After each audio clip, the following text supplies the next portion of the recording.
महायुति व महाविकास आघाड़ी का मिशन विदर्भ। इससे पहले कांग्रेस का और अब भाजपा का बाले किला यानी मजबूत गढ़ रचने की पहचान रखने वाला विदर्भ प्रांत में विधानसभा की 62 सीटें हैं, जिसमें अधिक से अधिक सीटों पर जीत हासिल करने वाला दल ही सत्ता स्थापना की प्रक्रिया के समय निर्णायक स्थिति में रहेगा।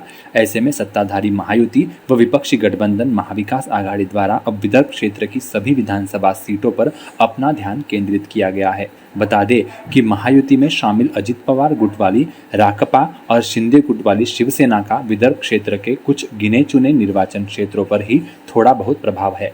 यही स्थिति महाविकास आघाड़ी में शामिल ठाकरे गुट वाली शिवसेना व शरद पवार गुट वाली राकपा की भी है। ऐसे में विदर्भ में असली लड़ाई भाजपा और कांग्रेस के बीच ही होने की संभावना है, जिसके लिए दोनों ही राजनीतिक दलों द्वारा अपनी अपनी ओर से जमकर तैयारियां की जा रही है।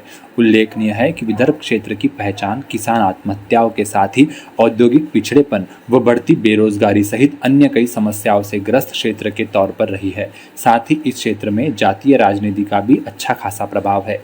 पूर्व प्रधानमंत्री इंदिरा गांधी के दिक्कत में रहते समय विदर्भ क्षेत्र में ही कांग्रेस को जबरदस्त साथ दिया था, लेकिन वर्ष 2009 के बाद भाजपा ने ओबीसी नेताओं के जरिए इस क्षेत्र में अपनी जड़ों को मजबूत करने का प्रयास शुरू किया और अब भाजपा भी विदर्भ क्षेत्र में काफी मजबूत हो गई है। ज्ञात रहे कि विदर्भ क्षेत्र में कुल 11 जिले हैं, जिनका पूर्वी विदर्भ और पश्चिमी विदर्भ के तौर पर 2 हिस्सों में विभाजन किया गया है।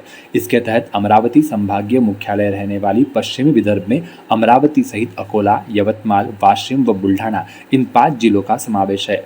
वहीं नागपुर संभागीय मुख्यालय रहने वाले पूर्वी विदर्भ में नागपुर सहित वर्धा, चंद्रपुर, भंडारा, गोंदिया व गढ़चिरौली इन 6 जिलों का समावेश किया गया है। इन सभी 11 जिलों में विधानसभा की कुल 62 सीटें हैं, जिनमें से 30 सीटें पश्चिमी विदर्भ और 32 सीटें पूर्वी विदर्भ में हैं। यदि विधानसभा सीटों का जिला न्याय विचार किया जाए तो पश्चिम विदर्भ में अमरावती जिले में 8, बुल्ढाना जिले में 7, यवतमाल जिले में 7, अकोला 5, वाशिम जिले में 3 विधानसभा सीटें हैं। वहीं पूर्व विदर्भ के नागपुर जिले में 12, चंद्रपुर 6, वर्धा 4, गोंदिया 4, भंडारा 3 व गढ़चिरौली जिले में 3 सीटें हैं।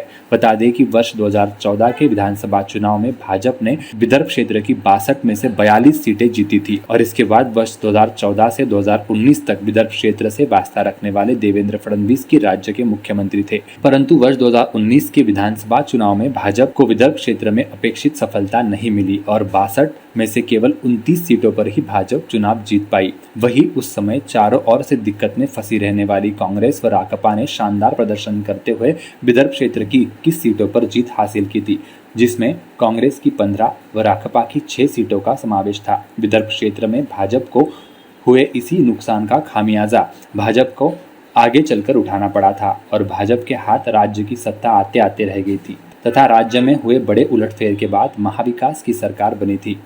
हालांकि आगे चलकर भाजपा ने बड़ा उलटफेर करते हुए महाविकास आघाड़ी के कब्जे से सत्ता छीनी और शिंदे गुट वाली शिवसेना का साथ लेते हुए राज्य में महायुति की सरकार बनाई।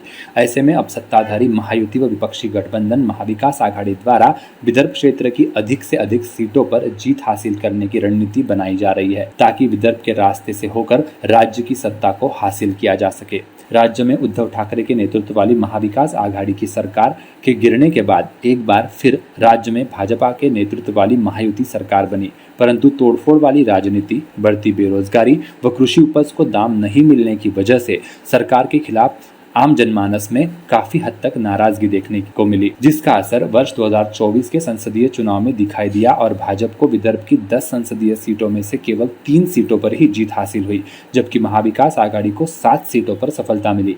इसे देखते हुए माना जा रहा है कि अब महाविकास आघाड़ी को विधानसभा चुनाव में काफी हद तक आसानी होगी। लोकसभा चुनाव में हुई हार के बाद महायुति सरकार द्वारा लिए गए लोकप्रिय निर्णय के चलते अब ग्रामीण क्षेत्र में काफी हद तक हालात बदलते नजर आ रहे हैं। विदर्भ में ओबीसी मतदाताओं की संख्या काफी अधिक है, जिसका रुझान भाजपा की ओर है, परंतु वे लोकसभा चुनाव के समय महाविकास आघाड़ी की ओर चले गए थे। ऐसे में ओबीसी मतदाताओं को दोबारा अपने साथ बुलाने के लिए भाजपा द्वारा तमाम प्रयास किए जा रहे हैं। इसके अलावा आदिवासी व अन्य समाजों को अपने साथ लेने के लिए भी भाजपा के नेतृत्व वाली महायुति सरकार ने विविध महामंडलों के गठन की घोषणा की है, जिसका फायदा इस चुनाव में भाजपा को हो सकता है। वहीं दूसरी ओर महाविकास आघाड़ी में शामिल रहने वाले कांग्रेस, शरद पवार गुट वाली राकपा व शिवसेना उबाठा द्वारा सरकारी योजनाओं में रहने वाली कमियों को मतदाता के सामने रखते हुए लोकसभा चुनाव की तरह माहौल बनाए रखने का प्रयास किया जा रहा है। महाविकास आघाड़ी के तहत कांग्रेस ने विदर्भ में सर्वाधिक सीटों पर चुनाव लड़ने का निर्णय लिया है। वर्ष 2019 में विदर्भ की 4 सीटों पर तत्कालीन एकीकृत शिवसेना ने जीत हासिल की थी। वहीं अब ठाकरे गुट वाली शिवसेना द्वारा महाविकास आघाड़ी के तहत खुद के लिए 20 सीटें मांगी जा रही है। इसके अलावा पिछली बार एकीकृत राकापा ने विदर्भ क्षेत्र में 6 सीटें जीती थी और अब महाविकास आघाड़ी में शामिल रहने वाली राकापा द्वारा कुछ सीटों की अदला बदली किए जाने की मांग की जा रही है। वहीं दूसरी ओर शिंदे गुट वाली शिवसेना और अजित पवार गुट वाली राकापा की तहत विदर्भ क्षेत्र में केवल कुछ निर्वाचन क्षेत्रों तक ही सीमित है। ऐसे में इन दोनों दलों के मौजूदा विधायकों वाले निर्वाचन क्षेत्रों के अलावा इन दोनों दलों को अतिरिक्त सीटें मिलना काफी मुश्किल है, जिसके चलते विदर्भ में मुख्य मुकाबला भाजपा और कांग्रेस के बीच होने का प्रबल आसार है। वही विदर्भ की 62 सीटों में से जिस पार्टी को सर्वाधिक सीटें मिलेंगी वही पार्टी सत्ता स्थापना में निर्णायक भूमिका निभाने की स्थिति में रहेगी, जिसके चलते विदर्भ क्षेत्र के चुनावी नतीजे काफी महत्वपूर्ण रहेंगे।